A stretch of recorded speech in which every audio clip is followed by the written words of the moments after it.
계절 자반증 악화 방지를 위한 생활 관리 팁을 가르쳐 드리자면요.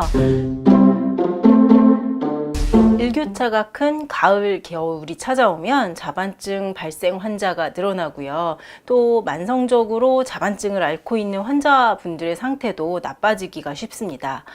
특히 이제 감기 시즌이 되면 감기 뒤끝에 자반증을 앓는 자반증 환자들이 부쩍 늘어나는데요.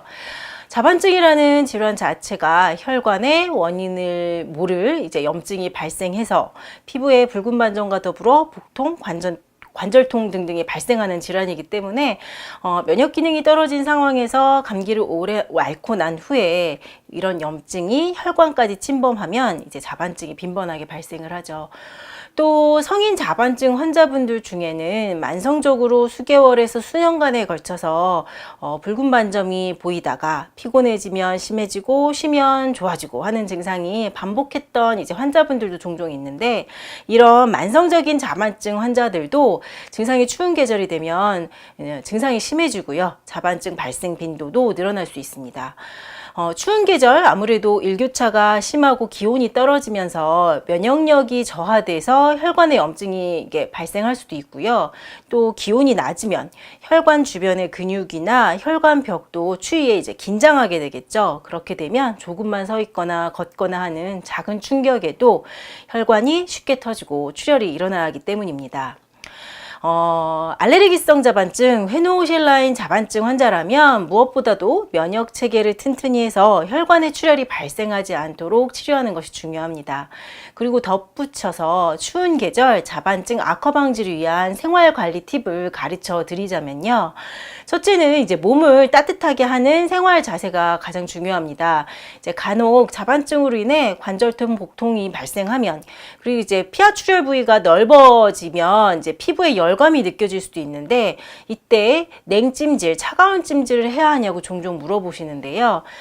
타박상이나 충격으로 인한 피하 출혈이 아니기 때문에 냉찜질은 옳지 못합니다. 오히려 이제 아랫배를 따뜻하게 해주고 따뜻한 목욕 등을 통해서 몸에 혈액순환을 도와 빨리 출혈 부의 혈류량이 늘어나서 재생과 회복이 되도록 하는 것이 중요합니다. 그리고 겨울철에는 따뜻한 속옷을 입으면서 보온에 신경을 써주시는 것이 기본입니다. 둘째는 이제 오래 서 있거나, 특히 추운 곳에서 오래 서 있거나 차를 오래 타는 등과 같은 생활은 피해야 합니다. 자반증 출혈 부위는 주로 하체에 발생하는데 체중이 실리면서 하지 혈관에 충격이 가기 때문이죠. 따라서 하지로 피가 쏠리는 자세, 서 있거나 다리를 아래 떨구고 오래 앉아 있는 자세는 반드시 피해야 합니다. 그리고 급성기 자반증 환자라면 특히나 휴식과 누워있는 자세 등이 필요합니다. 소아 자반증 환자들 대부분은요, 감기나 독감과 같은 질환을 앓고 난 후에 발생을 하는데요. 감기 치료를 위해 복용했던 항생제라든지 해열제라든지 이런 약물들이 알레르기 반응을 일으켜서 발생하기도 하고요. 무엇보다 감기를 오랜 기간 앓으면서 면역력과 체력이 떨어져서 생기는 경우가 대부분입니다. 따라서 너무 당연한 이야기겠지만 아이들은 소아 자반증 환자라면 이제 환절기 건강 관리에 유의하셔야 하고요. 감기나 이제 알레르기 질환 같은 질환들이 오랜 기간 지속되지 않도록 면역력 관리가 반드시 필요합니다. 추운 계절 자반증과 혈관 건강이 악화되기 쉬운 계절입니다. 건강 상태와 체질에 따른 적절한 치료 그리고 관리가 필요합니다.